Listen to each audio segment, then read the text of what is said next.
काबिल पिक्चर देखी? तुम्हारे मोजों की बदबू से तो कोई मुर्दा भी खड़ा हो जाए। तुम यार डेली, लड़की अंधी है तो तुम उसका डेली रेप करोगे, आगे तुम उसकी वाइफ को रेप करोगे, वो भी डेली। हमको छेड़ोगे, फिर हम तुमको इतना छेड़ेंगे कि तुम्हारी छेड़खानी की तमन्ना ही मर जाएगी। तुमको लगा था मास्टर है, क्या गाली देगा। इसी तो भ्रम में लोग रहते हैं। बचपन मतलब खेलना, जवानी मतलब युद्ध। पहला पीएम, दूसरा सीएम, तीसरा डीएम।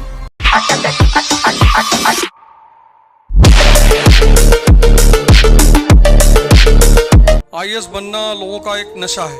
भारत जैसे देश में जहां पैसा खर्चा करके भी सुविधाएं नहीं मिलती, ये सबसे बड़ी वजह है। लेकिन जिस देश में पैसे देकर सुविधाएं ना मिले, आप देखो बहुत सारी चीजें आप पैसा देने को तैयार हो फिर भी नहीं मिलेगी आपको। कोरोना के टाइम पे जिनके पास बाहुबल था वो ऑक्सीजन का सिलेंडर ही उठा ले आते थे। किसी पेशेंट को लगाए, निकाल ले गए। ताकत ही काम आई। पॉपुलेशन इतनी ज्यादा है, 1 अरब 50 करोड़ पॉपुलेशन है। सेफ पैसेज है एक अच्छी जिंदगी जीने का, ऐसा कोई गारंटी नहीं है। लेकिन फिर भी पीएम, सीएम, उसके बाद डीएम, 3 ही पोस्ट है इंडिया में। पहला पीएम, दूसरा सीएम, तीसरा डीएम। जवानी चूंकि लड़ाई के लिए होती है। बचपन मतलब खेलना, जवानी मतलब युद्ध, बुढ़ापा मतलब मस्ती। हवाई जहाज खरीद लिया। अगर किसी बुजुर्ग को आप बहुत परेशान देखते हो, इसका मतलब कहीं ना कहीं उनका यूथ अच्छा नहीं रहा होगा। मतलब सही ढंग से वो अपनी जवानी नहीं उन्होंने व्यतीत किया है। क्योंकि बुढ़ापा लाइफ का बहुत अच्छा होना चाहिए। बचपना कैसा भी बीत जाए, जवानी कैसे भी बीत जाए, क्योंकि वहां पर आप फिजिकली कमजोर हो जाते हो। वहां तो दूसरा आपको चाहिए ही। तो अगर बुढ़ापा अच्छा जाएगा तो समझ लो जवानी बहुत अच्छे ढंग से व्यतीत की गई है, बैलेंस्ड, मैच्योर, समझदारी से। क्योंकि ऊर्जा खत्म होती रहती है, आदमी को पता नहीं चलता। बॉडी वीक होती रहती है, मन वीक होता रहता है, पता ही नहीं चलता आदमी को। तो जवानी वॉर करने के लिए, वॉर करने का टाइम होता है। बड़े बड़े गोल बनाने का टाइम होता है। बवाल करना, कब्जा करना। उसमें कभी कभार पार्क में भी बैठ लिए, वो भी जरूरी है। वो मिस कर गया तो खेल खत्म हो जाएगा। सब कुछ होना चाहिए जिंदगी में, सब कुछ, पर सब कुछ का बैलेंस। और आपके सब कुछ से किसी को दिक्कत नहीं होनी चाहिए। जैसे अगर मैं बदतमीज हूं तो बस उन्हीं लोगों के लिए हूं जो मुझसे करेंगे, लेकिन मैं हूं। पर मुझे आज तक जो अच्छे लोग, जैसे अब ये लोग हैं, कह दें कि भैया मेरे साथ की बदतमीजी, 3 साल से आ रहे पुणे, जो लड़के सब काम करते हैं इनसे कह दो अब 2 जने बदतमीजी की है, क्योंकि इन्होंने मेरे साथ नहीं की। इन्होंने हमें सर कहा, हमने इन्हें भैया कहा, और चीजें चलती रही। लेकिन इसका मतलब कि मैं नहीं हूं, मैं बहुत बड़ा हूं। तो जैसे कोई उस कैटेगरी का आदमी मेरे करीब आता है तब उसको एहसास होता है कि तो बहुत बड़ा बदतमीज है यार। तो शुरुआत किसने की? शुरुआत तो आप ही ने की होगी, क्योंकि इतने सारे लोग मेरे अगल बगल रहते हैं, वो तो नहीं कहते। तुमको क्यों कहा? तुमने क्यों कहा कि गाली दे रहा था माँ बहन की? तो शुरुआत तुमने की होगी। तुमको 500 गाली आती है, मुझको 5 लाख आती है। तुमको लगा था मास्टर है, क्या गाली देगा। इसी तो भ्रम में लोग रहते हैं। हमारी बायोग्राफी लिखी जाएगी तो पहला 50 पन्ना लोग में कोमा में चले जाएंगे कि अरे भगवान ये। और मुझे उस पर प्राउड है। मतलब ऐसा थोड़ी कि मैं गिल्ट फील करता हूं कि मैंने किया। मुझे लगता है मैंने किया और कोई कर भी नहीं सकता था। परसों मैं अपने गांव में था तो मेरे एक भाई ने कहे तुम सुधरे नहीं। तो मैंने ड्राइवर को बुलाया, मैंने कहा तुम्हारे साथ बदतमीजी किया? कहा नहीं भैया। कितने साल से मेरे साथ हो? कहा भैया 8 साल से। हमने कहा पता तुमको क्यों डर लगता है? तुमको पता है कि तुम जैसे ही अदा बदलोगे उसका 50 गुना ज्यादा हमको छेड़ोगे, फिर हम तुमको इतना छेड़ेंगे कि तुम्हारी छेड़खानी की तमन्ना ही मर जाएगी। सब कुछ अपने अंदर रखो, बदमाशी, बदतमीजी, सब कुछ डिमांड पर सप्लाई करो। पर राक्षस कौन? जो बिना डिमांड के सप्लाई कर रहा है, वो राक्षस है। भगवान कौन?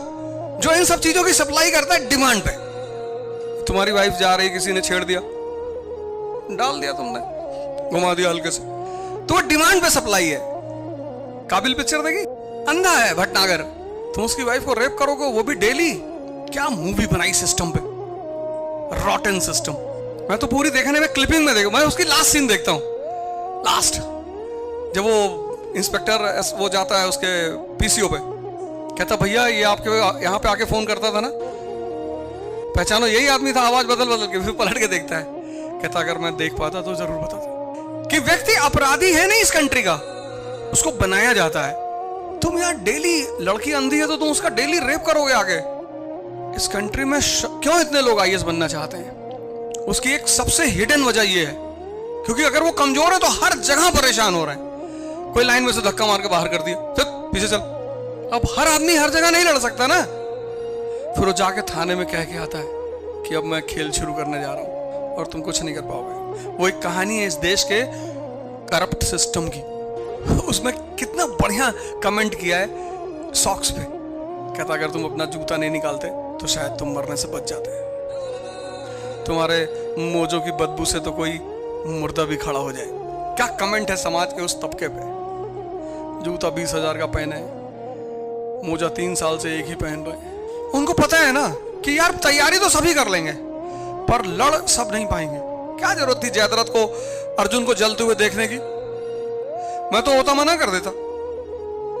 मैं जयद्रथ को जाने ही नहीं देता अर्जुन को मरते हुए देखने की। आगे आग खड़े हो देख रहे हो। जब तुम्हें पता है कि उस साइड में एक खतरनाक आदमी है। भाई जयद्रथ ने अभिमन्यु को मारा, अर्जुन ने कसम ली कि कल सूरज डूबने तक अब जयद्रथ को मार दूंगा। अगर जयद्रथ उस दिन नहीं जाता अर्जुन खत्म, कौरव जीत जाते। एक सिंपल मूव से। बेवकूफ आदमी आग खड़े होकर देख रहे। मैं जयद्रथ को बांध के अंडरग्राउंड करवा देता कि आज नहीं निकलोगे, आज तुम निकलोगे ही नहीं जब तक रात के 12 नहीं बज जाते और अर्जुन की राख लोटे में नहीं आ जाती, क्योंकि वहीं पे मैं हमारी जीत सुनिश्चित हो जाती। भगवान कृष्ण ने अर्जुन से कहा कि यार तुम क्षत्रिय हो यार, हथियार लेके जाओ चिता पे, ऐसे नहीं जाते हैं। उसने पिस्टल लगाई, चल दिया। जयद्रथ सामने ही खड़ा था। जैसे वो चिता पे पहुंचा सूरज चमकने लगा। अर्जुन ने कृष्ण की तरफ देखा, बोले आप क्या देख रहे हो, सामने खड़ा है, टारगेट ले लो, मारो, खुल जाएगा तुरंत। पढ़ाने वालों में और जिताने वालों में फर्क होता है। जितना और कोई रास्ता है नहीं, है ही नहीं, है ही नहीं। मतलब अगर होती तो मैं अपने बच्चों को दूर नहीं रखता अपने से, और कोई रास्ता ही नहीं है। तुम चाहते हो कि तुम सॉलिड से लिक्विड बन जाओ तो गलाना पड़ेगा, और फिर चाहते हो लिक्विड से गैस बन जाओ तो और गलाना पड़ेगा। आज मोदी जी गैस फॉर्म में है। कितना टेम्परेचर दिया होगा अपने आप को उन्होंने, कितना टेम्परेचर उस आदमी ने अपने आप को दिया होगा। इसी चीज पे तो मैं उनको बहुत अप्रिशिएट करता हूँ। लोग कहते हैं भाजपा से चुनाव लड़ने जा रहा हूं। मैं कभी नहीं लड़ूंगा भाजपा से। मैं वडोदरा छात्र संघ अटेंड कर रहा था, मंच से मैंने कहा मैं भाजपा से चुनाव। एक आदमी ने पूछा आप भाजपा से चुनाव लड़ रहे हो? मैंने इंडिपेंडेंट। भाजपा के साथ चुनाव लड़ने का मतलब यह कि आप यस सर नो सर बोलना पड़ेगा आपको हमेशा। मिस्टर ओझा गुड मॉर्निंग सर। वो ना हो पाएगा भैया। माता जी का नहीं किया, टीचरों का नहीं किया कभी, ना मार खाए, अब जाके नहीं हो पाएगा। दुनिया की सबसे बड़ी मौज है अपने में जीने का, अपने में जीने का। जाओ क्या कर लोगे मेरा। पहली बार गमछा पहने तो लोग हंसने लगे। अरे देखना बेटा एक दिन तुम्हारे बच्चे गमछा पहनेंगे। इतनी धारा पैदा कर दूंगा मैं कि people will be proud of wearing गमछा। किसी एक को तो आगे बढ़ना होता है ना। जिस दिन मैंने व्हाइट हाउस में गमछा पहन के बोल दिया, यहां से लेके आयरलैंड तक कब्जा, और जिंदगी में करना क्या है। बीपी ऐसे ही बढ़ती है।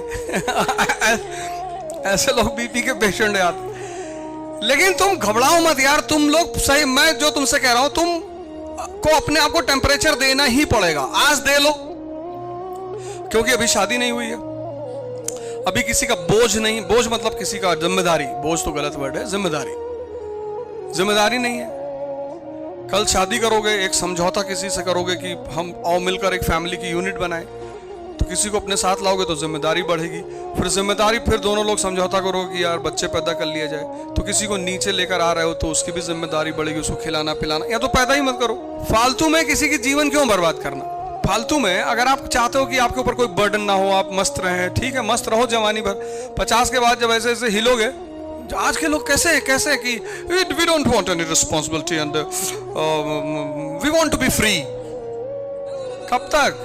40 तक, 50, फिर बुढ़ापा आएगा। इन लोगों के चक्कर में पड़ना फालतू का। गृहस्थ आश्रम बहुत प्यारा आश्रम है। शादी करो तो पूरा उसका जो मोटिव है, उसका जो ऑब्जेक्टिव है, तुम जब बुजुर्गों की सेवा करोगे तो ठीक है, बुजुर्ग बोलते ज्यादा है, वो एक मानी सी बात है, अनुभव ज्यादा है तो बोलेंगे ज्यादा, कोई बात नहीं।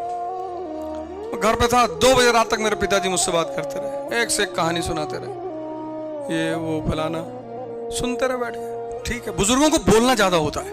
अनुभव ज्यादा है ना, तो उनको एक कंपनी चाहिए थी, इसलिए बुजुर्ग और बच्चे की बहुत पड़ती, क्योंकि दोनों ज्यादा बोलते हैं।